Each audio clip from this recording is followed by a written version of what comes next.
જય ગુરુ મહારાજ. ગુરુ મહારાજ. બોલો બોલો, કઈક સત્સંગ ની વાત કરો. આજ નવરા થઈ સાહેબ, આમાં તો શું છે કે શ્રુતિ એમ કે છે કે બ્રહ્મ ને જાણો. બ્રહ્મ ને જાણ્યા પછી કઈ જાણવાનું રહેતું નથી. એટલે બરોબર છે. પેલા આત્માને જાણો ને આત્માને જાણ્યા પછી બ્રહ્મ ને જાણો. હા, પ્રથમ તો જો સત્તા મન પાસે છે અને મહાસત્તા આત્મા પાસે છે. બરોબર. હવે મન જો માની જાય અને આત્માની ઓળખાણ થાય, આત્માની ઓળખાણ થાય પછી પરમાત્માની ઓળખાણ થાય. બરોબર છે. કારણ કે દરેક સંતોએ કીધું પ્રથમ તો તમારે જગત મિથ્યા બ્રહ્મ સત્ય. બ્રહ્મને જાણવાથી તમામ પછી જાણવાનું રહેતું નથી, આવું મહાપુરુષો કહે છે. તો બરોબર જ છે. પછી બ્રહ્મ જે મહાસત્તા છે એ તમે જાણી પછી તો બીજું હેઠે એની હેઠે શું જાણવાનું રહે?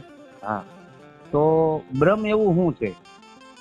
તો મહાપુરુષે શું કીધું કે ઉન ઘર કી કોઈ શાન સમજાવો, બ્રહ્મ કહાં से आया, આ કાયા થોડી હંસા ચલે જાય તો જીવ કહાં સમાય.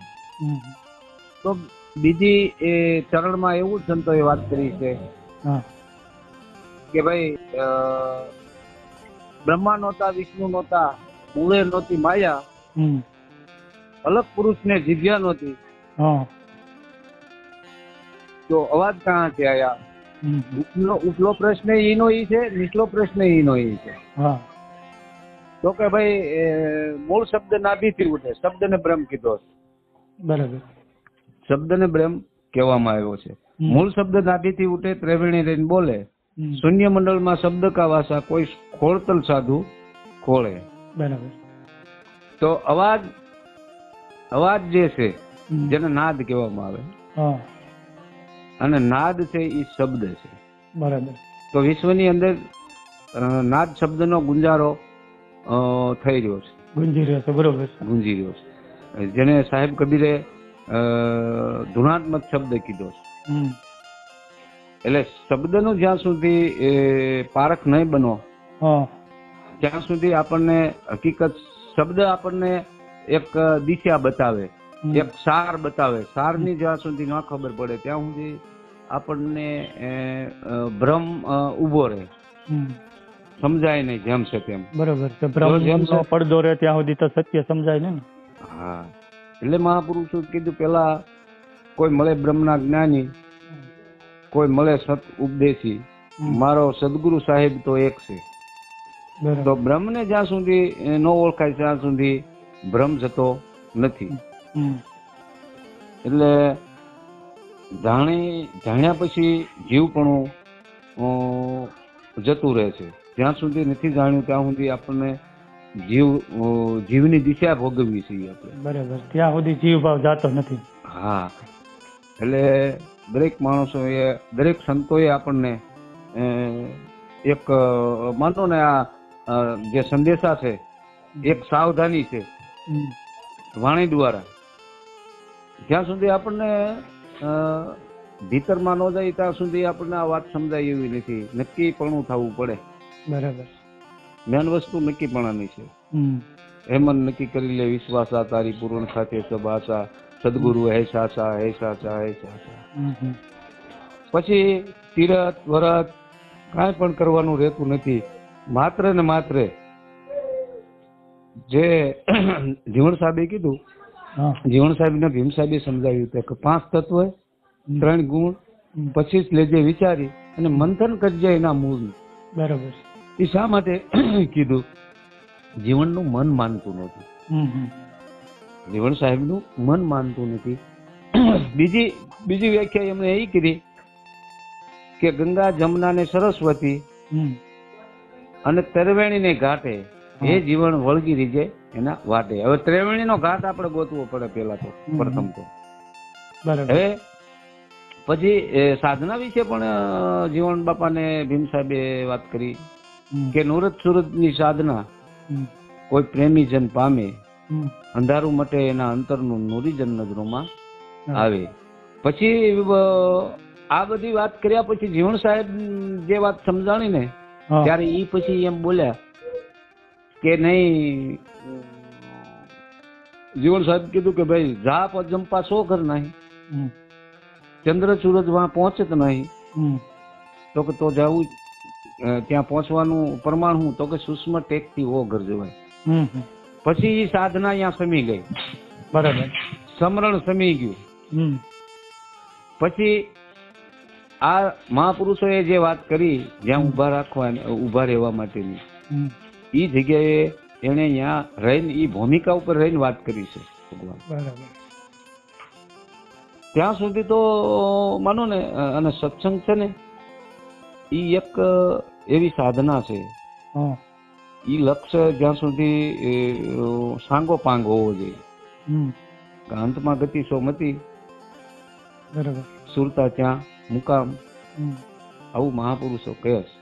હમણાં એક વિડીયો આવ્યો હતો કે ભાઈ પૂર્વ જન્મ લીધો એક દીકરી દક્ષાનો, અંજારની અંદર એક સ્લેબ પડ્યો હતો, એની નીચે દબાઈ ગઈ અને અહીંયા બનાસકાંઠાની અંદર એને જન્મ લીધો.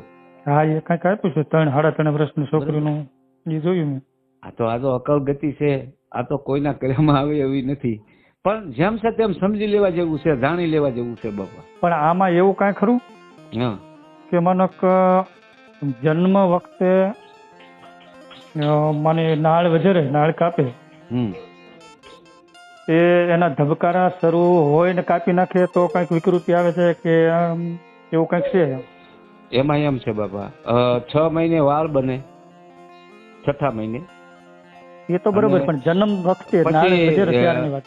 જયારે ઉભા રહ્યો અંદર, જયારે માના ઉદરમાં હોય છે ત્યારે માના શ્વાસોશ્વાસ ચાલતા હોય છે એના, બરાબર. પછી જયારે બહાર પડે બાળક, બહાર જન્મ માના ઉદર થી બહાર પડે એટલે એનું નાળ કાપવામાં આવે છે, કારણ કે કનેક્શન માના શ્વાસ સાથે હોય છે. જયારે નાળ કાપે એટલે બ્રહ્માંડની જે નાભી રહી એ નાભીથી શ્વાસ શરૂ થાય. બરોબર. કેમ કે અવાજ બહારથી આવે છે, બરાબર, અવાજ બહારથી આવે. તમે જોજો ઉયાણી પછી છોકરાને ધબ્બો મારી અને રાડ પડાવશે એમ. હા, એટલે મહાપુરુષોએ કીધું કે ભાઈ વસ્તુ છે, હા, નાભી 2 પ્રકારની, એક પિંડની એક બ્રહ્માંડની. હા, એ બરોબર, સાચી વાત. અને એ મહાપુરુષો કે પિંડ અને બ્રહ્માંડ થી પર છે ગુરુ, એનો તમને દેખાડું દેહ, પિંડ ને બ્રહ્માંડ. તો પિંડ એટલે આ શરીર અને આ બ્રહ્માંડ, ઈથી પર છે ગુરુ. તો એ વસ્તુ અનુભવમાં લેવાની છે. અનુભવ જ્યાં સુધી ન થાય ત્યાં સુધી આ વાત સમજાય નહીં બાપા. પછી આ અમુક વસ્તુ માનો કે યજ્ઞ નાતે ઓલી ખાતા હોય નાના હોમ ને એમાં જે પિંડ હોમે છે એ તો મને લોટ નો પીંડો કરીને એવું કઈક હોમતા છે ને, તો એ વસ્તુનો સંદેશ એ તો આમ આપણે જોઈ તો એ તો ખોટું જ નથી. આ પિંડ ને સેવામાં હોમવાનું એવી વાત ન હોય શરીર ને. એટલે મહાપુરુષે કે આ શરીર જે છે ને, આપણે જનક વિદેહી કહેવાતા, દેહ છતાં વિદેહી. પણ વિદેહી કે દેહ ભાવ ભૂલવાનો છે, દેહ ભાવ ભૂલવાનો છે. જો ભૂલે તો આ વસ્તુ આપણને, કારણ કે જ્યાં સુધી દેહ ભાવ છે ત્યાં સુધી વિષયો અને વાસનાઓ, મનના ઘોડા આ બધું ચડવાનું છે. એટલે મહાપુરુષ કીધું કે ભાઈ પેલા દેહ ભાવ ભૂલે ને ઈ એનો સ્વભાવ સુધરે ત્યાં સુધી તો શરીર આપણું છે પણ શરીર આપણે નથી. એવો ભાવ ભૂલવાનો, દેહ ભાવ ભૂલી જવાનો. એટલે નરસિંહ મહેતા, તમે જો જીવણ સાહેબ, આ બધા દેહ ભાવ ભૂલી ગયા હતા. મીરા અને આ જગતે એને ચોકમાં નસાવ્યા અને જગતે એને એટલી બધી ઓલી બે ઇજ્જતી કર્યા છતાં એને એ દેહ ભાવ જ નહોતો, એને અહંકાર નહોતો, એને રાગ દેશ એવું કઈ હતું જ નહીં. એટલે એને એક દેહ ભાવ ભૂલ્યા કહેવાય.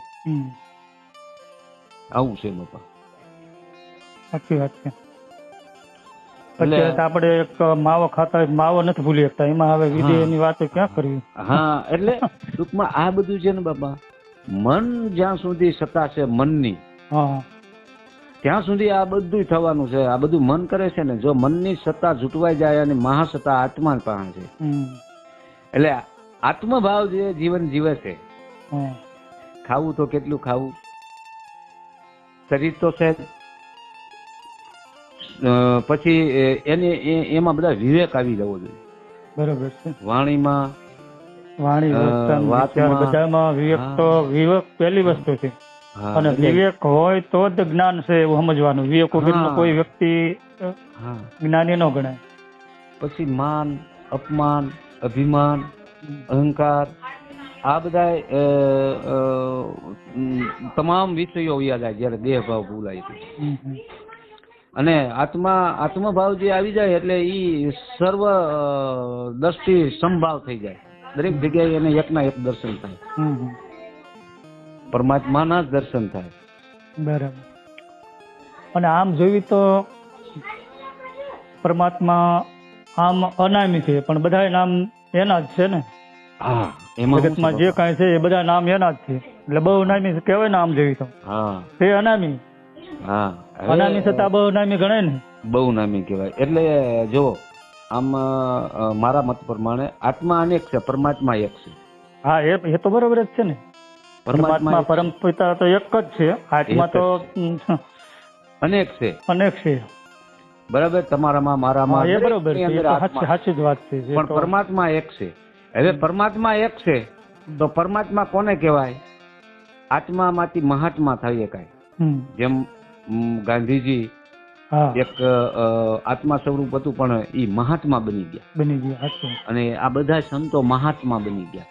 આત્મામાંથી જે પરમાત્મા બનવું, તો પરમાત્માના જે લક્ષણો છે, નીતિ, ન્યાય, ધર્મ, આ જેમ અર્જુનને સમજાવ્યું ભગવાન કૃષ્ણે કે એને પોતે તો જ્ઞાની હતા જ, પણ એને પરમાત્માનું પદ પ્રાપ્ત થયું.